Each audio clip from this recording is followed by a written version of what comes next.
Megan, welcome to the podcast. Thank you so much for coming on. I'm so excited to be talking to you today. Can you tell our audience a little bit about yourself and what you do and the topic that we're going to talk about today, which is Botox? So give us a bit of a background, please. Yeah, well, thank you so much for having me, Lynn.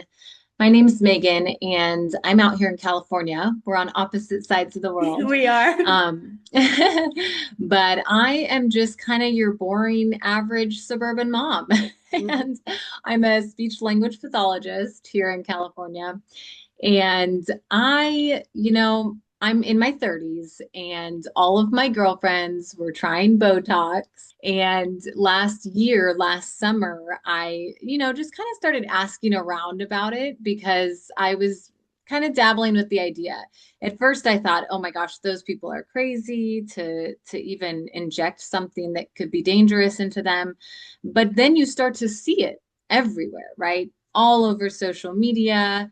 A couple of your friends are doing it. And that's what led me to make the decision to try Botox for the first time last summer. And if you want, I can just jump into what happened that day that I did that. Well, let's talk about first of all, so it was the pressure. It was seeing the women around you, and then maybe you saw like the first signs of little lines on your face and you started to worry. Was it that? Was it like the pressure that you felt to get it? Yeah, and for me, I never wanted a lot of it. I have a lot of laugh lines, smile lines as they call them, because I love to smile and laugh. Mhm. And I have three young children, so Yeah. I spend a lot of my time with them. And I just wanted to try it in my crow's feet, Hmm. just to kind of put a pause on my wrinkles, so to speak. Yeah. And I ended up going to this doctor that I really trusted because I had actually been seeing her for 2 years for a different aesthetic procedure called microneedling. Yes. I If love you're familiar with that, microneedling. Yes. yeah. So I went in that day. Now, this woman, of course, had a flawless face, right? She's an aesthetic doctor. So I really trusted her. She'd been doing Botox for years and had even been injecting herself. And when I went in that day, I told her, you know what? I'm a little bit nervous about this. I just want to try the smallest amount that you've ever given anyone. I really told her I wanted the minimal amount just to see if I liked it. And I did end up getting it right here in my crow's feet. And what happened was she injected me on the left side and I felt fine. And then she came over to the right side. And Lynn, I started having immediate neurological symptoms, like within seconds. Yeah. The room started to spin. I remember that I was having trouble concentrating on anything and I just felt so strange. There was like a pressure in my head, almost like an intense headache. And I said something immediately to her. I was like, "Whoa, I don't feel right. Is this normal?" And she kind of just said, "Oh, I'm sure you're fine." Just kind of didn't say anything. Yeah. And I left her office a couple minutes later and I remember I had to work that day, but I went to my first patients.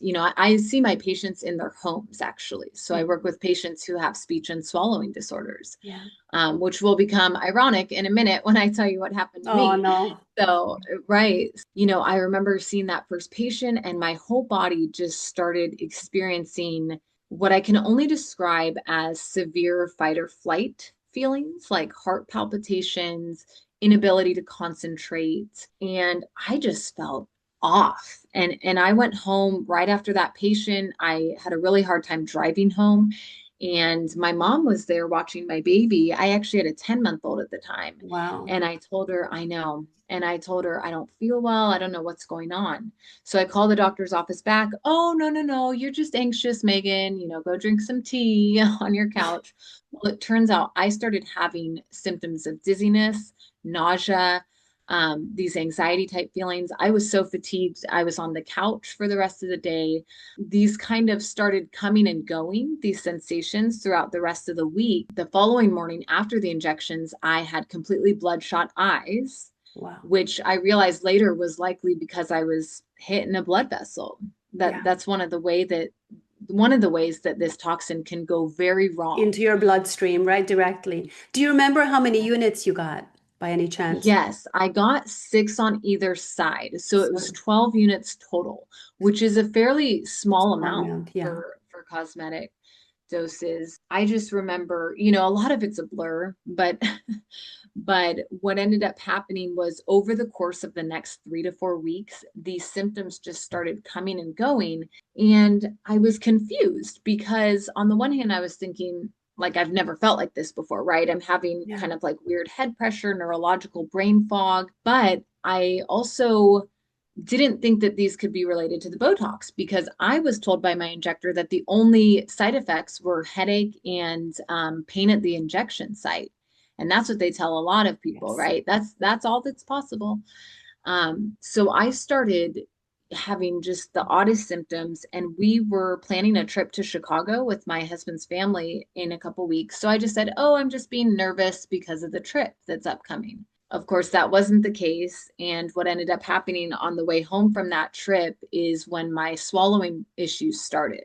Wow. So I went to go swallow my saliva on the airplane, and I was with my entire family, and all of a sudden my muscles started essentially freezing, like they wouldn't trigger. They weren't completely paralyzed, but they would stop working, they would seize up, and then they'd kind of start working again, and then they'd seize up again. So it continued like this for hours on the plane ride Kind of like a home, spasm, like an ongoing like spasm. like a spasm, but more of just like a everything just stopped, and then it would relax. How So scary is that? especially when it involves your swallowing Of muscles, right? course. And it was, I had a panic attack that whole flight. I didn't have access to water because there was like turbulence and they wanted us all to sit down. I just remember thinking, I don't know what's happening, but I'm really scared. And when I got home from the trip is when everything just went downhill. So I stopped being able to swallow solid foods because they would all just get stuck right here.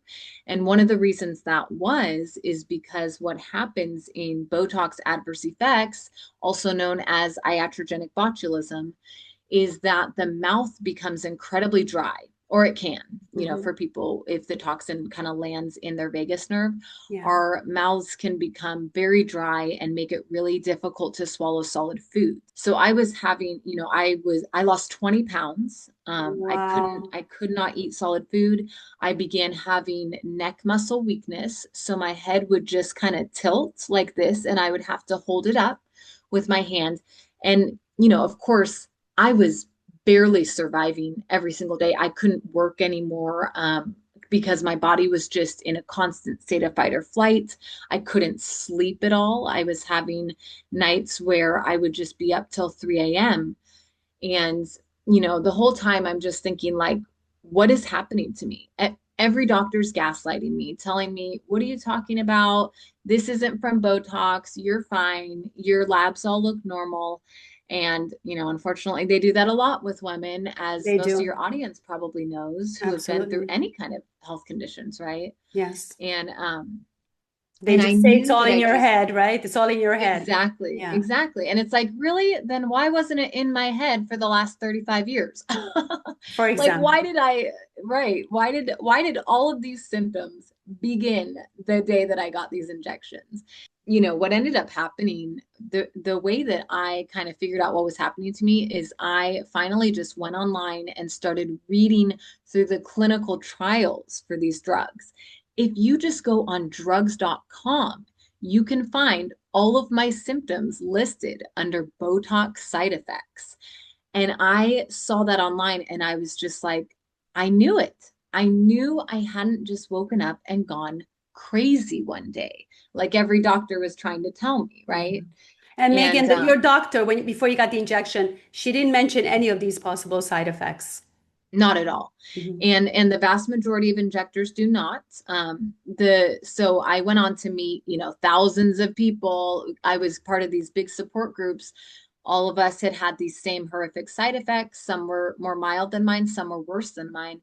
And almost everyone you'll hear from says that their injector never warned them of these symptoms, even though they are all listed on the Botox product insert. They're listed as possible side effects. Yeah. And they essentially are botulism symptoms. But what happens in the case of Botox is that it's not usually quite as severe as foodborne botulism. Mhm. You know, when people eat the toxin, Yes.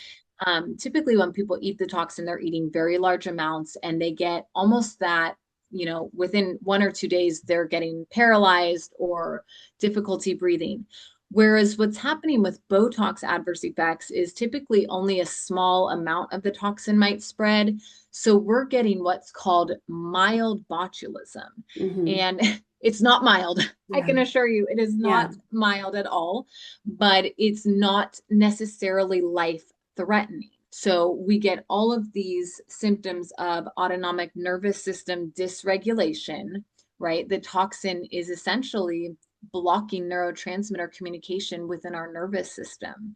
And this leads to all of these horrific, scary side effects: dizziness, blurry vision, muscle weakness, difficulty swallowing. Many people have difficulty breathing because of this. And again, you know, we're showing up to doctors' offices, we're showing up to the ER saying, please help me. Something is not right. And so many of us are just being gaslit because these symptoms don't necessarily show up on imaging. Unbelievable. And you also had some issue with your hair. Yes, that's what I really want women to know. Oh my gosh. So, 4 days after I received the injections, I started noticing a lot of hair loss in the shower. Now, Lynn, I have had 4 babies, never lost any hair in those postpartums, never noticeably lost hair. I'm sure I Mhm. lost some. But 4 days after my injections, I started having these like hundreds of strands coming out at once. And I thought, oh my gosh, you know, maybe this is like a delayed postpartum issue. But then it continued on to the point where I was losing, there was just hair all over my shoulders every single day in the first couple months. Can you imagine? And I got really traumatized from that. I mean, of course, the not being able to swallow was very traumatizing as well. But I will tell you, as a woman, like seeing your hair all over your Oh pillowcase my every God. morning, there is just nothing. I mean, And there are you worse things. went there to look better, to feel better. Well, And then right, not only do you right. get sick, and then you start losing your hair. Oh my God. I know, and that's the irony of it all. And that's why I tell people this industry is totally built on lies because yes, the majority of people might not experience what I did. But if they do, and when they do, guess what? There's not a single doctor who knows what to do with us. Your injector will most likely gaslight you and say, no, no, no, all of your symptoms are probably perimenopause or anxiety. Well, they're not. It's not rocket science when all of your symptoms start within like days of your injections. I mean, Did they this try isn't to rocket science. prescribe anything for you, like antibiotics or antidepressants or anything like that? Well, here's the thing, and I learned this later. Antibiotics are not good for botulism because botulism is not a bacteria. Mhm. It's actually a toxin that grows on bacteria. So it's a protein. And once it's in your body and attaches to the nervous system, attaches to that space in between two nerves, it is not leaving. So what happens is your body actually has to regrow new nerve synapses around the ones that were permanently damaged. And that's what takes a really long time. And the best course of treatment is just supporting your body in the best way that you can, you know, eating healthy, getting as much sleep as you can. And there really weren't any pharmaceuticals that could help me necessarily.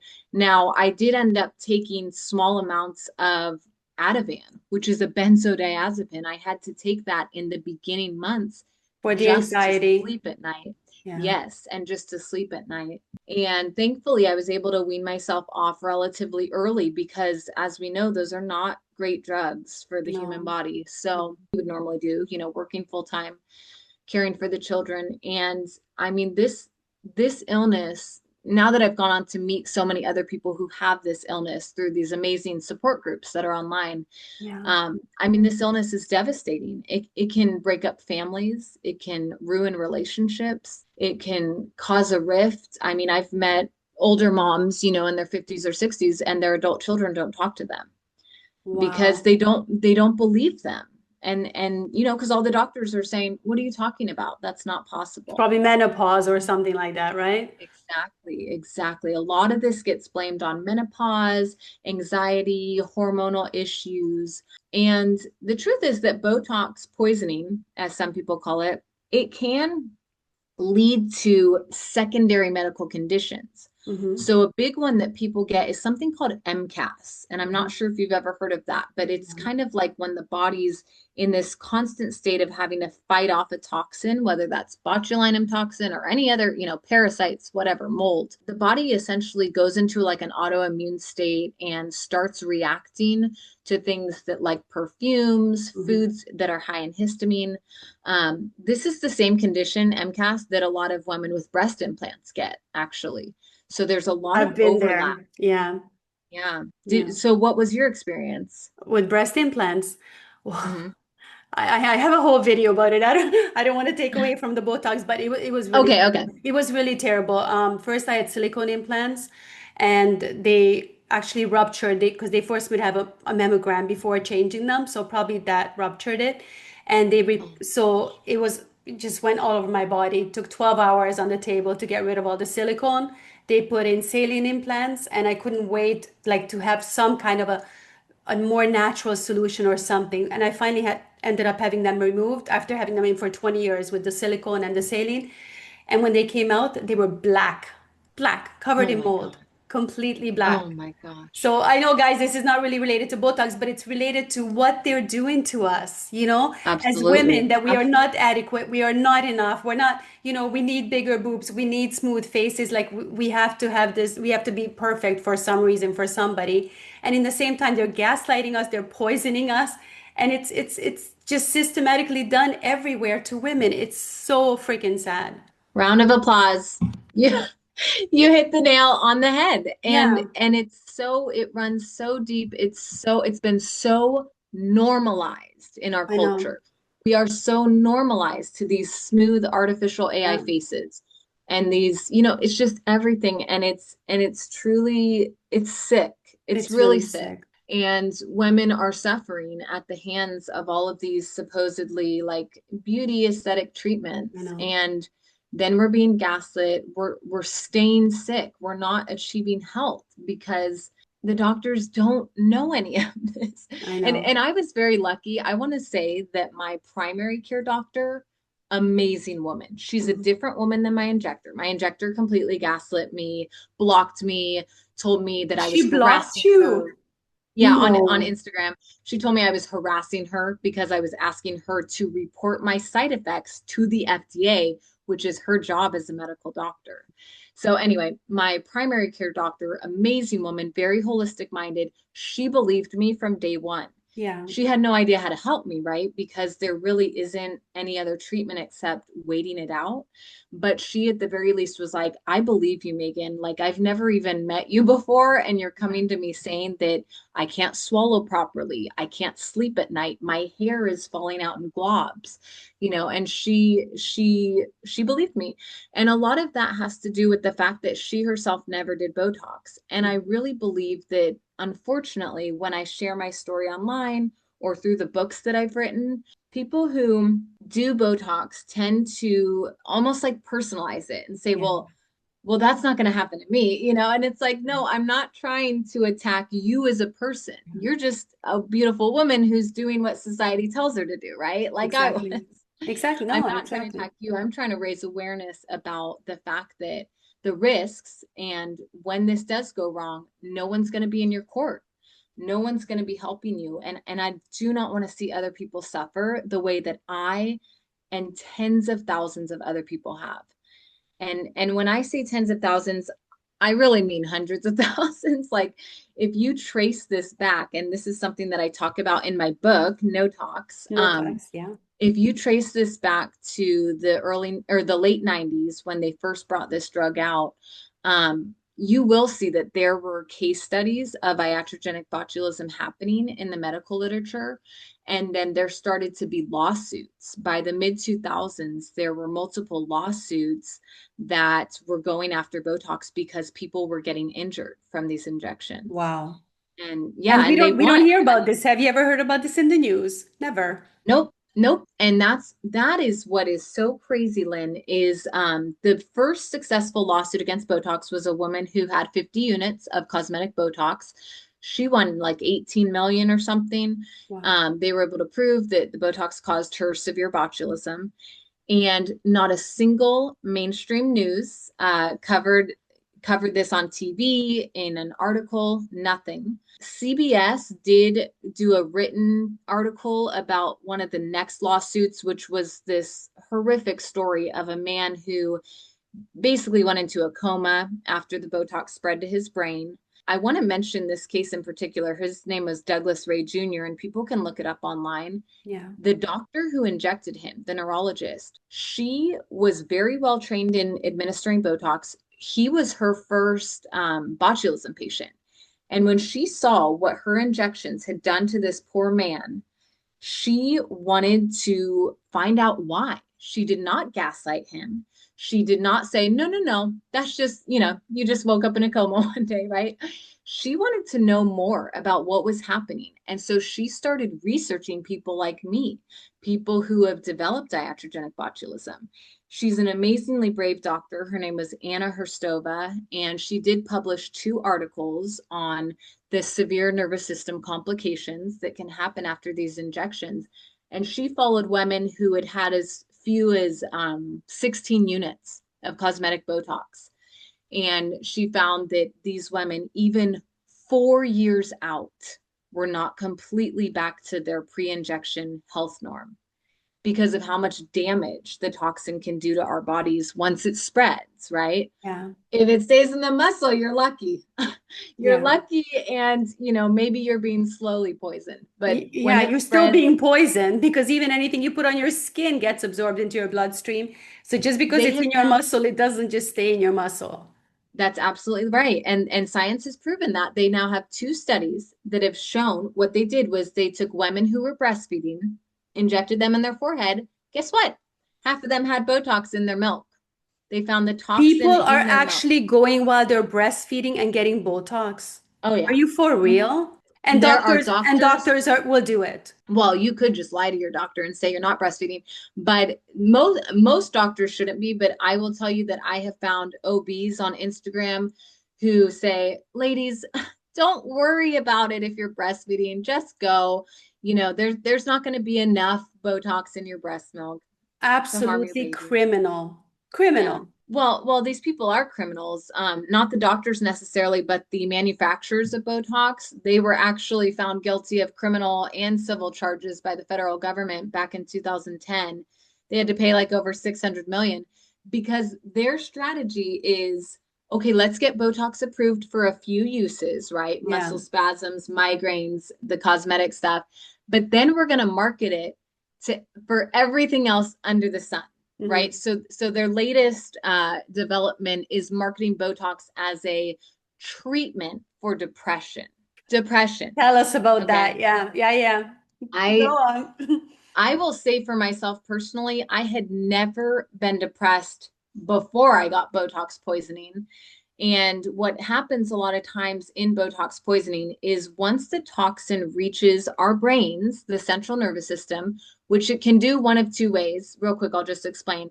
If it gets into your bloodstream, it can absolutely get into your brain via the brainstem. So Yeah. going up the vagus nerve, getting up into the brainstem. The second way the toxin can get into our brains is through something called retrograde axonal transport. That's just a fancy term for the toxin is essentially hopping back along these nerve cells within your nervous system. So if you inject it right here, it has the ability to hop back. This has now been proven in more than a dozen studies. The spokeslady for Allergan named Jean Carruthers is openly admitting this now, telling people it's going to be a great thing for their depression because it can essentially stop neurotransmitter activity in certain regions of the brain. What? Why would we want that Oh. to be the way that we treat depression? Like, shouldn't we be interested in like root causes and figuring out why people are depressed and helping them with that rather than trying to essentially kill neuronal activity within their Just numb brain? them. Numb them. Mhm. Yeah. Yeah, it's my girlfriend calls it neurotoxin lobotomies. Yeah, pretty much. Like That's a good let's just one. kill the Absolutely brain. makes Yeah. sense. Yeah, and there's now even more research about Botox leading to Alzheimer's, or that it at least has the ability to do that with the way that the toxin can act in the central nervous system. So it's all bad news, and it is just a big game of marketing, right? The marketing that this drug has undergone since the 90s, it's just incredible Did because you they think somehow about figured out. suing? What's that? Did you think about suing? So individual consumers really cannot sue anymore. And the reason that is because the black box warning went on in 2009. And the Hmm. black box warning does state all of the potential, this drug can kill you. This drug can give you a heart attack. This drug can do XYZ. And you The sign off, problem right? one of the problems is the injectors are not showing their patients this warning. So when you go to get your Botox, maybe it's in the fine print, but maybe it's not. I've received many consent forms from my followers who were Mhm. poisoned by Botox, and some of them, there is absolutely no mention of any type of toxin spread, is what they call it. And so these women weren't even warned that it could spread from the injection site, let alone all the things that can happen, right? Yeah. Including death, including severe lifelong symptom. But botulism is not something that people heal from in 3 months. That's kind of like a fake. I don't even know how that narrative got, to be in the medical world. But I think one of the biggest reasons is because they're not doing follow-up research on these patients. Mhm. And the two studies that have done follow-up research, well, actually three, if you count the Botox one, find that these people are not recovered even years out. They are not ever how they originally were before they were poisoned. They may have reached a new norm, Yeah. which is essentially where I'm at right now. I appear very functional and I am, but even now, you'll see that I do start to have trouble swallowing a little bit if I talk too much. Yeah. Or, if I'm stressed about something, my muscles start to seize up again. So I really have to be careful with how I approach life. I don't do caffeine anymore, no alcohol. I'm very got to be in bed by 9 o'clock, Yeah. Yeah. That's which is good all though. like good. It's What's all good that? stuff, yeah, but Yeah, it shouldn't be at that price that you're right, forced to do these things in order to get better. right. Have you met any women who have been sick for a long time and are not getting better? Sadly, yes. The vast majority of people do make slow improvements. Hmm. Where it gets tricky is when those secondary medical conditions come into play. So I already mentioned MCAS. There's a lot of women who get Lyme disease, like a recurrent Lyme infection from Botox, probably from a weakened immune system. Yes. There's another condition called ME. What is it? Myalgic encephal. No, As I'm going to get it wrong. encephalitis? Yes, something Yes. like that. Yeah. I knew a woman who got that from 24 units of Botox. She was on like her 10th injection and just normal cosmetic dose. This woman had full-blown botulism within 2 days. She was at the ER with blurry vision, weakness, dizziness, difficulty swallowing, difficulty breathing. Guess what they told her at the But ER? Oh, this sounds like postpartum depression. I mean, unbelievable. when I read, because I read through her ER notes, she sent them Yeah. to me, and I just said, this is inhumane. This is medical negligence. Yeah. How can you not? I mean, she's literally hitting all of the symptoms, and her life is so different. She has two young children. She can barely care for them.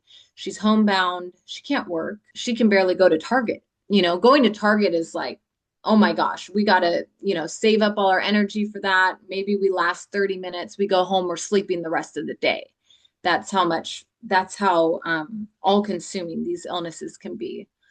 And yeah, I mean, what I encourage your audience to do, actually, what they should all do if they are either taking Botox or considering, is go join these support groups on Facebook where people have had Botox adverse effects and really start reading through the story. You can, take 20 minutes out of your day, read through a couple of these stories, and you are going to see the absolute hell that people live through. And just, I want women to think, is any of this worth it for a slightly smoother, Yeah, whatever, I know. forehead? It And just, have you been successful in talking people out of it? oh yeah.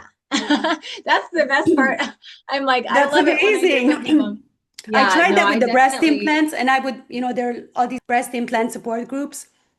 And, young girls that want to get breast implants, I tell them my story. I show them the support groups. And you're fine. what they do is they still go and get the breast implants. I put everything in front of them and they still do it. And it makes me crazy. So I'm wondering if with the Botox, like people will watch this and they will say, oh, it's never going to happen to me. And oh, it's safe for most people. Like, I think people just want it so badly. And Mhm. like 15-year-olds are getting Botox now.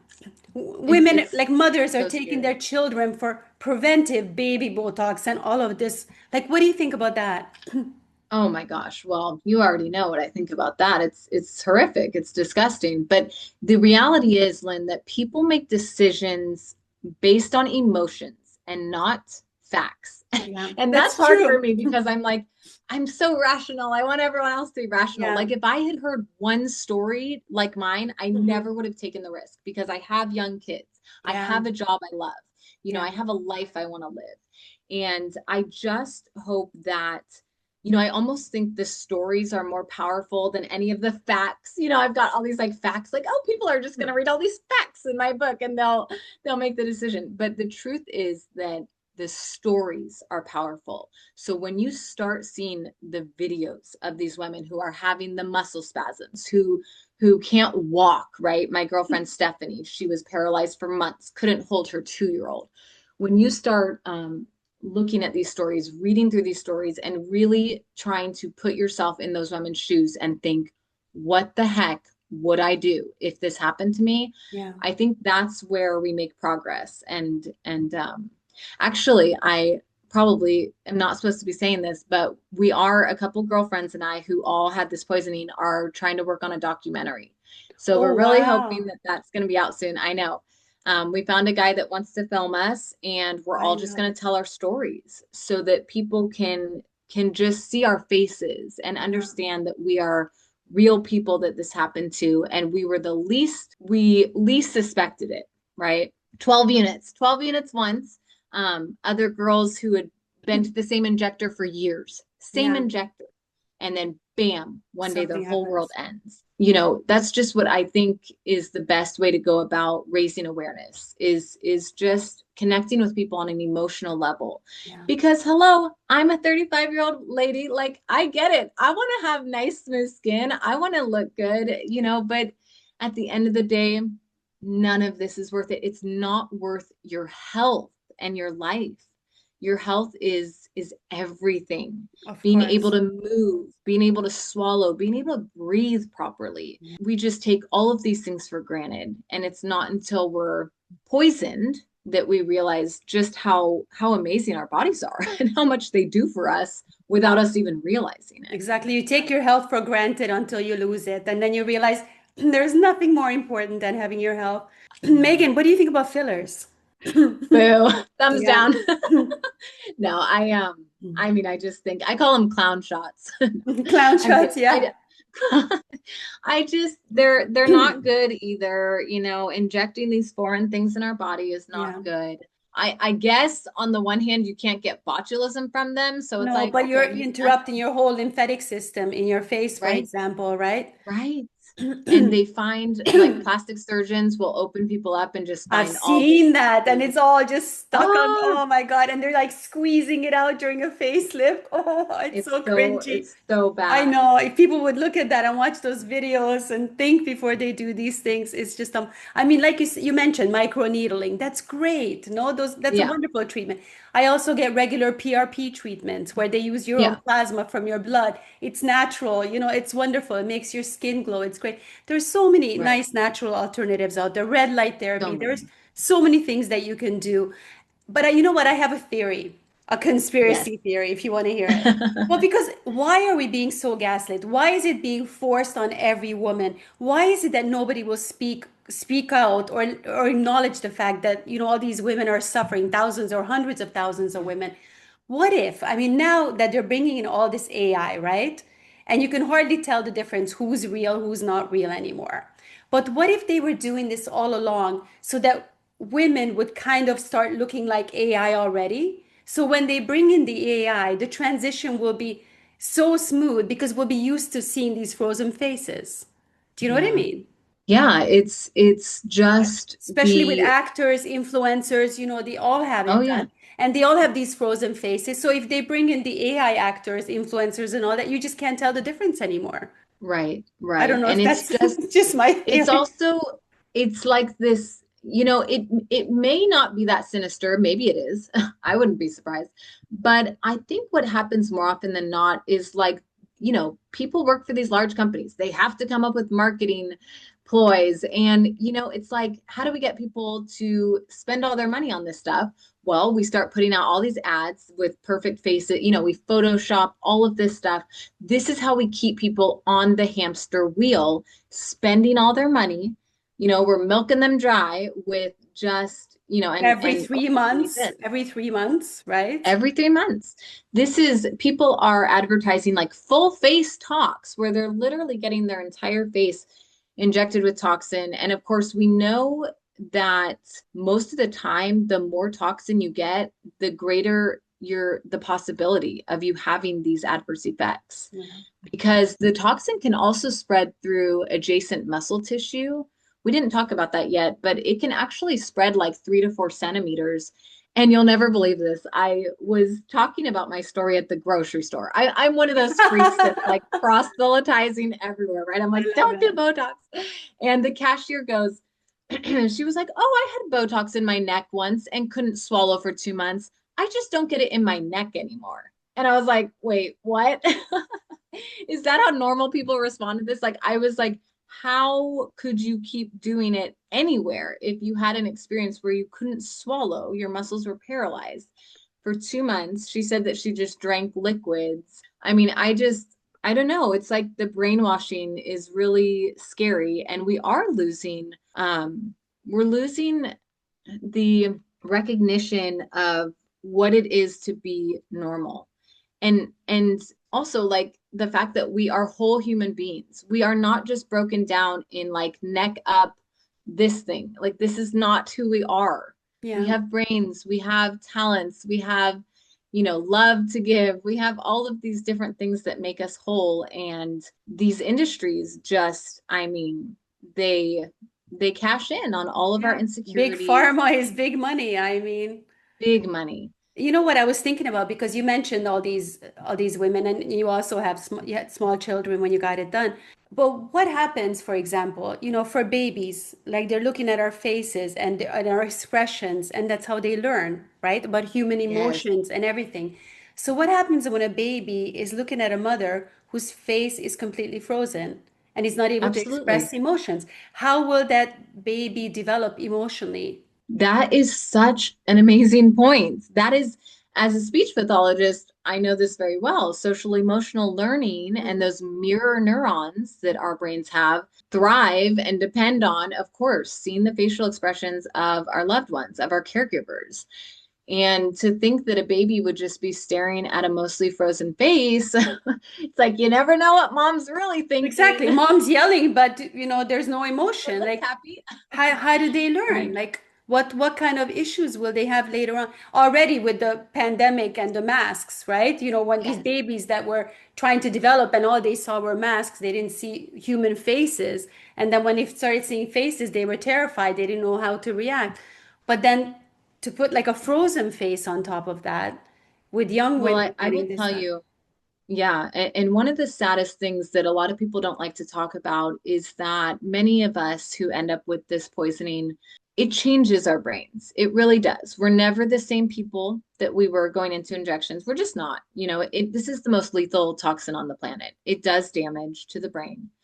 And one of the hardest things to talk about is that it can significantly affect our emotions.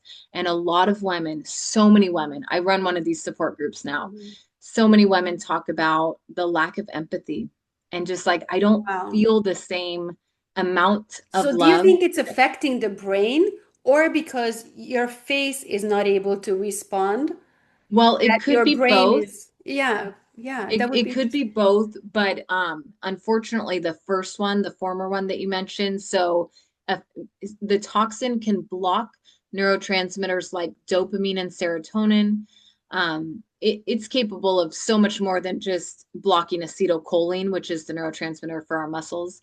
Once it goes into the brain, it can block just about any neurotransmitter. And remember, neurotransmitters are those chemical messages that our nerve cells send to each other to do everything, right? Yes, Wake up, live your life, think, exactly. process things, have a memory. When once this enters into the brain, there's just so many reports of women saying, I just never felt the same emotionally, even years out from poisoning. And that's really Wow. hard to come to terms with, and to think about. Did And you again, notice this is anything like that with yourself? I did. I had it again. I had a very mild poisoning and it still ruined my life for, 3 to 6 months, complete devastation, hopelessness, depression. I did notice that I had a really hard time caring about other people because part of that was I was poisoned, right? So I was so focused on getting better, getting healthier, but also I just noticed that I didn't how can I how can I give some examples? I mean, it's like this is the example I use. So before I was poisoned, I was very typical mom, and I'd get worried if my kids were sick, right? You Yeah. always kind of like, oh, if it gets bad, well, we have to go to the doctors. Are they gonna, be okay? You just have those kind of thoughts as a mom. After my poisoning, I lost that ability to care. Like the kids would get sick and I was like, oh well, hope they're okay. And this is really hard to talk about because it's sad. And And how did your husband handle that? Obviously, he noticed that change in you. What he was his did. reaction? Yeah. It's hard on him. It's hard on him too. He sees that I have had these changes, and we work on open communication, because if we can talk about the problem, then at least we can try to come up with solutions for it, and I've known other women whose relationships have been destroyed by this illness. So my advice to people out there is like just keep the lines of communication open, and try to educate your partner, like, I'm not doing this on purpose. This isn't something I'm trying to do, right? I'm not trying to not care about things. It's just that this toxin is so capable of cognitive, dysfunction. So it's really it's just a very heavy topic and a heavy world to be in. And, you know, people need to know about it though, They need because to I think for know. too long there wasn't social media. So these Yeah, manufacturers got away with just ignoring all of us, yeah. ignoring these people. And the FDA ignores us as well. You will see on their website that actually thousands of people report symptoms like this every single year. And Lynn, those are the people who are putting two and two together, Yeah, making the time to report it because their doctors aren't going to report it, right? yeah. So the real numbers are probably like 10,000 a year, 10 or 20,000. And those numbers line up with the best data we have, which says, adverse effects are happening probably somewhere in the 0.1 to 1% range. Hmm. So when you have millions of people getting these injections every year, we are talking about tens of thousands of people who could potentially be having these severe adverse reactions. And I really think a lot of women are having this and they're in denial, and they absolutely, because they I've want to met keep so many getting of it, them. they want to keep getting it done. They're addicted. They don't want to stop. And whatever is happening, whatever side effects they may be experiencing, they'll just attribute it to something else and keep going back for the next dose. Like that lady with the, not being able to swallow and then, oh I well, know. I'll just get it in my forehead then. Like, Yeah. Brain fog, hair loss, memory loss. These are all symptoms. I'm just listing off symptoms that I had never experienced before, that I had all after Botox. Um, Ear congestion, which was a weird one, but that can happen a lot too, where your ears feel like they're full. Dry mouth, severe dry mouth. trigeminal You know, neuralgia I've seen in people. yes. That Oh, can yeah. also, People get nerve pains, muscle weakness. I was just trying to list more things that women, oh, insomnia, that's another one. oh, Women that's write these bad. things off as normal parts of aging. They're Yeah. not. normal parts of aging if you're a healthy individual. There is something going wrong. It could be Botox, it could be something else, right? It could be the Yeah. breast implants.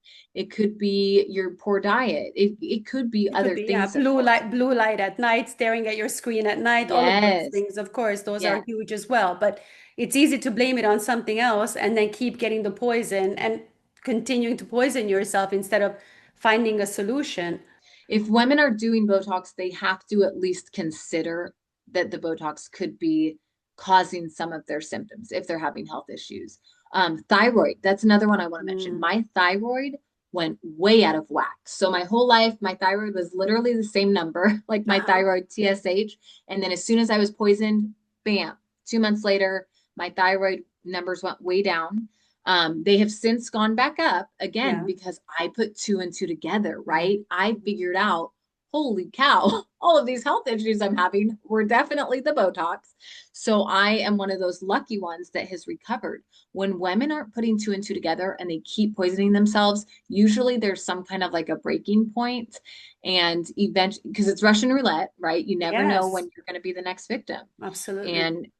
And it's too late when that breaking point happens because they will very quickly learn that they're probably not going to get antitoxin, right? That's the only treatment for botulism. And it doesn't even reverse any of the damage that the toxin has done. All it can do, this antitoxin, is prevent new damage from occurring.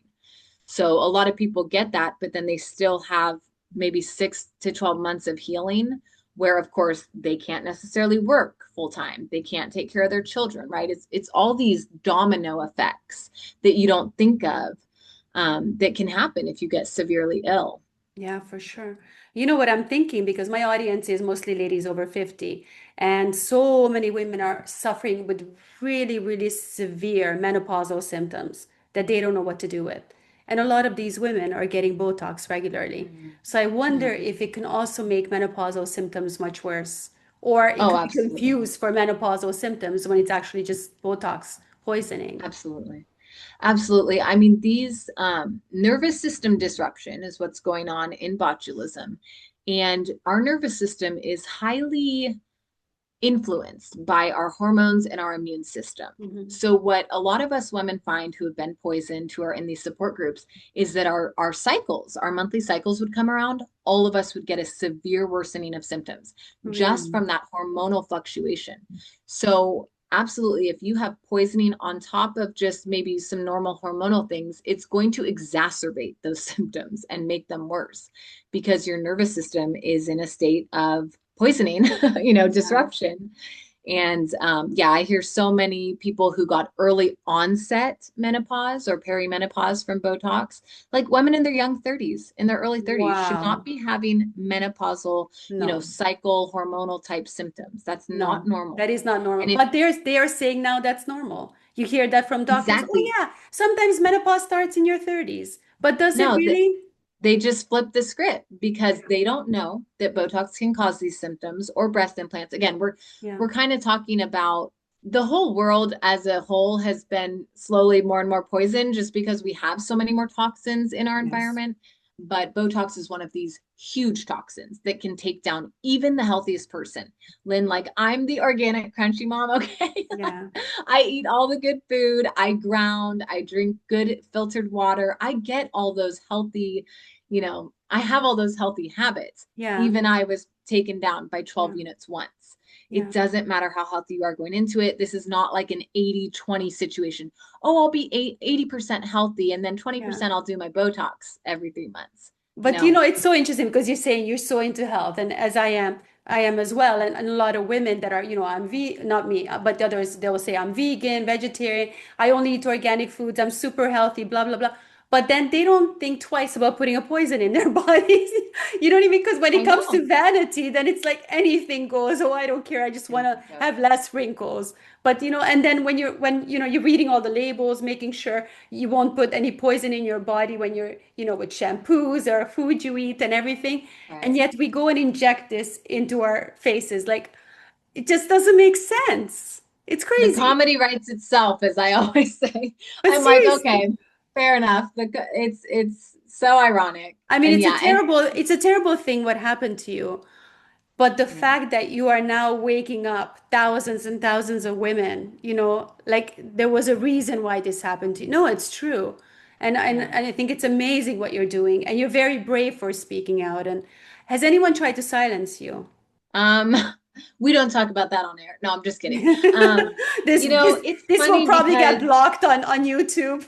I can well, already and see. I didn't have, so I wrote my books and I worked with a woman who's an amazing researcher who had actually been studying botulism for more than 10 years. And she helped point me in the direction of like, okay, be sure to read through this article and that article. I did not get any, for the most part, I haven't had a lot of like injectors or anything like that. Every now and then you get like the crazy injector, and I just leave their comments up because they're kind of just idiotic and they speak Yeah. for themselves. Yeah. But I did have a few women, believe it or not, from the support group I was in who tried to come after me and say that oh, you couldn't have written that book, or oh, how could you do that when you're so sick? And I was trying to tell people, like, first of all, I've been a writer my whole life. I love to write. It's how I process things. Yeah. And second of all, I didn't get that severe botulism poisoning. So around months 5 to 6 after I was poisoned, I ended up, the brain fog had mostly cleared up and I had a lot more energy to write. Mhm. So, and I was like, first time Olympic athlete, I'm like, I'm going to get this information out into the world. I was determined and nothing was going to stop me. Yeah. So I've since gone on, I've actually written 3 books and people can Wow. find them all on Amazon. My first book is just my story, what happened to me in the first 5 months. The Yeah. second book, No Talks, that's the one that's about kind of like Show the us the book, history. please. Show us the book. Oh yeah. This one is No more talk. about the history of Botox Okay. and its adverse effects, and just kind of how these manufacturers, they did know their product was causing botulism and they kind of just tried to sweep it under a rug for a while until they couldn't, right? Until they got Yeah. sued. But my third book, which, oh, I do have it here. This one is the one that I wrote most recently, Iatrogenic Botulism 101. And I wrote that for medical professionals because I Mm. wanted to explain to them, here are the signs and symptoms of this illness. Here is what you need to do if any of your patients have these symptoms, right? Because the gaslighting is just beyond absurd. And like we've already talked about, right? Yeah. So I just really wanted to get this information out there. It's like just a really quick read. I mean, my books are all pretty much less than like 120 pages. Yeah. So you can read them in one sitting, Yeah. all 3 of them. And I'm just trying to raise as much awareness as I can so that other women are able to get the proper treatment if they end up with this. You are amazing. Are you thinking of doing a book with all the side effects, like the stories from women that they experience? That would be an amazing book to read as well. Yeah. Yeah. To What I gather all what the I'm doing right now, stories. what I do right now is I host a podcast. Actually, I just Mhm. started it a few weeks ago and I'm interviewing women about their stories. Oh, So each amazing. week it's a different woman. Yeah. If people want to look that up, it's called Botox Injury Stories and it's on Okay. Spotify. But I Okay. can send you the link Yeah, too if I you will want to link it below the video. That's amazing. Well Thanks. done. I'm looking forward to listening to that, and hopefully a lot of women will listen to that as well. Yeah. I think it's really difficult because like the injectors that are making a living doing this, they don't want to know. They don't want to hear this because then what are they going to do?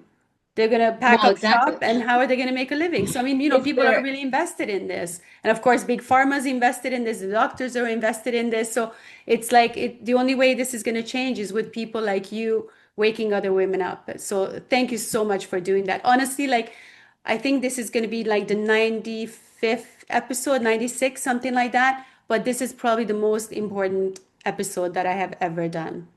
wow. No, Well, that means a honestly. lot, Lynn. Thank you. I Thank thank you. you so much from the bottom of my heart for coming on and telling your story. You're very brave. And I really hope that women, especially young women, like my God, I know. I They have just want to way too shake much to them. lose. Well, and I think to myself, my gosh, and I did know, I think a 22-year-old who her life was destroyed by these injections. She was at college. She had to go home, move in with her parents. I mean, they have way too much to lose. Lynn, I'm sorry. When I was 22, I thought I was the hottest girl on the block, and every Seriously. 22-year-old should think that. I Seriously. wasn't worried about no lines. No, even at 40, like I'm a different generation from you, but even at 40, like wrinkles, like you didn't even think about that. No, I love older faces now. Like the older I get, the more I really appreciate just like how beautiful, like, just an older maturing face can Yeah, me be too. And I and how much share ladies natural like that, beauty. and I'm like, look, like she's 88, full of life and life Yes. laugh lines and everything. It's beautiful. There's Right. nothing to be ashamed of. Like we don't have to be perfect porcelain dolls. That's not what humans look like. And we don't have Right. to look And like real that. quick, just before we get off, the one thing I want to say to that is the best thing a woman can do to get out of this culture is control her social media feed. Because Yes. the more you become desensitized to these images of perfect faces, the more you're going to be tempted. I need to look like that. I want to look like that. Yes. That's normal now. Get that stuff off of your social media feed. Start following people like me Me. who put all my wrinkles out there. No, absolutely. Follow Megan, follow me because we're real. We're out there, and we're Oh it's yeah. and the people that I share on my page, this is my message, and this is I Yeah. really want people to understand this. Well, thank you for having me on, Thank Lynn. you Your so page much, is Megan. Good so luck much with your fun. new podcast. I will make sure I Thank link all you. your social medias, everything below, so people can find you, follow you, and yeah, guys, stop following all the fake influencers and and stop doing crazy stuff to your bodies. Thank you again, Not Megan, worth for it. being here. Take care, everyone. See you guys in the next one.